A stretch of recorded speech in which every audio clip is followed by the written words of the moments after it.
ఈ వీడియోలో మనం 2 డిజిట్లో ఉన్నటువంటి ఏ నంబర్కైనా స్క్వేర్ని కనుక్కోవడం ఎలా అనేది తెలుసుకుందాం. సో నేను ఇక్కడ 23 అనేది ఎగ్జాంపుల్గా తీసుకున్నానండి.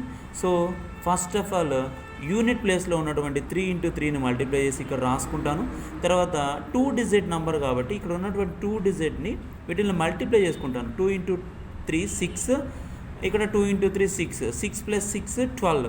12లో నేను 1 ఇక్కడ బయట రాసుకుంటాను, 2 ఇక్కడ రాసుకుంటాం. నెక్స్ట్ అదేవిధంగా లాస్ట్ డిజిట్లో ఉన్నటువంటి 2 × 2 మల్టిప్లై చేస్తే 4 అవుతుంది. 4 + 1 5, ఇలా 529 అనేది వస్తుంది.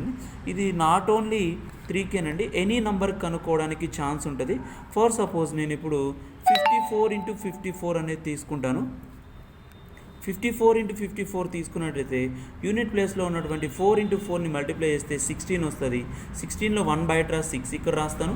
తర్వాత ఇక 2 డిజిట్స్ ఉన్నటువంటి ఈ నంబర్లో 2 డిజిట్స్ని మల్టిప్లై చేసుకున్నట్టయితే 5 × 4 20, 5 × 4 20, 20 + 20 40, 40 + 1 41, 41లో 4 ఇక్కడ రాస్తాను, 1 ఇక్కడ రాస్తాను.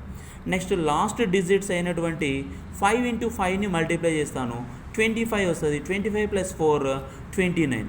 సో మనకి ఇలా లాజిక్ అనేది యూస్ చేయొచ్చు. ఇది 2 డిజిట్లో ఉన్నటువంటి ఏ నంబర్కైనా స్క్వేర్ కనుక్కోవడానికి ఛాన్స్ ఉంటుంది. సో వన్ మోర్ ఎగ్జాంపుల్ నేను తీసుకున్నట్లయితే for suppose 67 × 67. So one more example నేను చెప్తానండి. ఇక్కడ ఫస్ట్ యూనిట్ ప్లేస్లో ఉన్నటువంటి 7 × 7ని మల్టిప్లై చేసి 49 వస్తుంది. 49లో 4 బయట రాసి 9 ఇక్కడ రాస్తాను.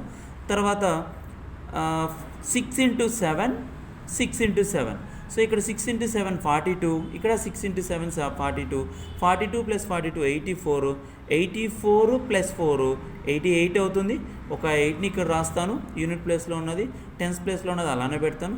నెక్స్ట్ లాస్ట్ డిజిట్ అయినటువంటి 6 × 6 చేస్తే 36 వస్తుంది. 36 + 8 అంటే మనకు వాల్యూ ఏమవుతుంది, 44 అవుతుంది.